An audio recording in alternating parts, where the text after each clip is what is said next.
শেষের নয়। আল্লাহর বান্দাদেরকে হলো পর্দা আলে মা বোনদেরকে বলবো, বাজান রে, এই যে 3 নম্বর বছর আত্মশুদ্ধি, নিজেকে নিজে সবসময় ছোট মনে করো, নিজের গুনার কথা মনে করো, আযাব ও গজবের কথা খেয়াল করো, তারপর এই তরিকার 5 ঔষধ ঠিক মতো পালন করো, দেখবা আল্লাহর ফজলের দিন আর দিন দিল নরম হইতে থাকবে। আর 4 নম্বর কাজ হলো জিহাদ, অন্যার বিরুদ্ধে মান রাআ মিনকুম মুনকারান ফালিয়ুগাইয়িরহু বিয়াদিহি ফাইল্লাম ইয়াস্তাতি বিলিসানিহি ফাইল্লাম ইয়াস্তাতি বিকলবিহি ওয়া যালিকা আযফুল ঈমান। আল্লাহর হাবিব বলেন, অন্যায়ের বিরুদ্ধে তোমাদের শক্তি থাকলে অন্যায়কে হাত দিয়া ফিরাইয়া দাও, ওই পরিমাণ শক্তি না থাকলে মুখ দিয়ে বললা ফিরাও, ওই পরিমাণ শক্তি না থাকলে মনে মনে পরিকল্পনা করো কিভাবে অন্যায়কে ফিরানো যায়।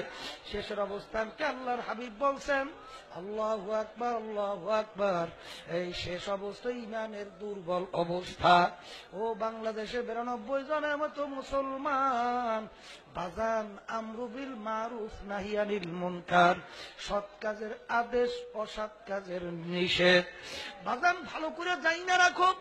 বাজান আল্লাহর হাবিব বলছেন, যার ভিতরে জেহাদি প্রেরণা নাই ওর মৃত্যু হবে মুনাফিকের মৃত্যু।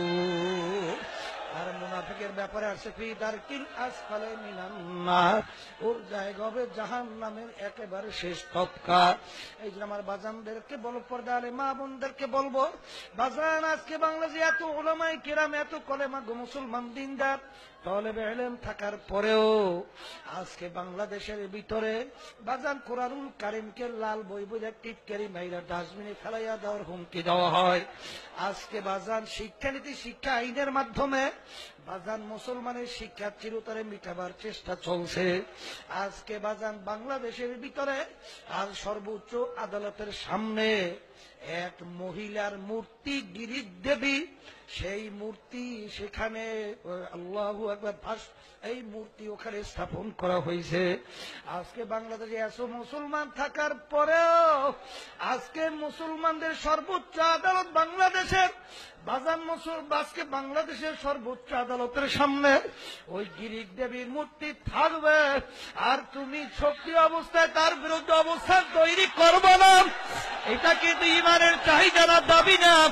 আমার বাজানদেরকে বলবো, বাজান শক্তি থাকা অবস্থায় আজকে যদি মুসলমানরা হুঙ্কার মারে, ওই গিরিশ দেবী তো মূর্তি তো দূরের কথা, অন্যায় আল্লাহর ফজল করবে, নাস্তিক মুরতাদ ইসলাম বিদ্বেষী চক্র বাংলার জমিন থেকে উইরা সমুদ্রের ভিতর আল্লাহর ফজলে নিক্ষিপ্ত হবে। আল্লাহর ফজলে কোনো কর্মে থাকতে পারবে না। এই জন্য আমার বাজানদেরকে বলবো, পর্দা আলে মা বোনদেরকে বলবো, বাজান মান রাআ মিনকুম মুনকারান ফালিয়ুগাইয়িরহু বিয়াদিহি, বসেন বসেন বসেন, ফালিয়ুগাইয়িরহু বিয়াদিহি ফাইল্লাম ইয়াস্তাতি বিলিসানিহি ফাইল্লাম ইয়াস্তাতি বিকলবিহি ওয়া যালিকা আযফুল ঈমান। বাজান শেষ অবস্থান হইল ঈমানের দুর্বল অবস্থা। এই যে আমার বাজানদেরকে বলবো, পর্দা আলে মা বোনদেরকে বলবো, বাজান আমরা ইসলামী আন্দোলন বাংলাদেশ এবং অনেক উলামায়ে কেরাম দেখছেন, এর বিরুদ্ধে আল্লাহর ফজলে রাজপথে আমরা প্রতিবাদ জানাইতে আছি। বাজান আবার আগামী 17 তারিখ এই মার্চের আল্লাহু আকবার 3 তারিখে ঢাকায় এই গণ মিছিলের ব্যবস্থা করা হয়েছে। বিশেষ করে এর বিরুদ্ধে অবস্থান তৈরি কইরা যদি যত মুসলমান ওখানে বেশি জমা হইবে, ততই বাতিলদের কলিজা থরথর করে কাঁপতে উঠবে। এরপরেও যদি ওখান থেকে না সরানো হয়, তাহলে আল্লাহর ফজল ও করমে ফেব্রুয়ারি মার্চের 17 তারিখ বাজান আল্লাহ যদি কবুল করেন, আমরা এর বিরুদ্ধে ঢাকা মহাসমাবেশের ঘোষণা দিলাম। আল্লাহ যদি কবুল করেন, সেখানে আল্লাহর ফজলে আমরা উপস্থিত থাকব। তোমাদেরকে দাওয়াত দিলাম, যদি আজকে আমরা ঢাকার ভিতরে আল্লাহর ফজলে ইমানদাররা উপস্থিত হইতে পারে, জাআল হক ওয়া যাহাকাল বাতিল ইন্নাল বাতিলা কানা যাহুকা, হক আসবে, বাতিল দুর্বৃত হয়ে যাবে। যদি মুসলমান আমরা জমা হইতে পারি আল্লাহর ফজল ও করমে, আল্লাহর খাস মেহেরবানিতে এই মূর্তি আল্লাহর ফজলে থাকতে পারবে না।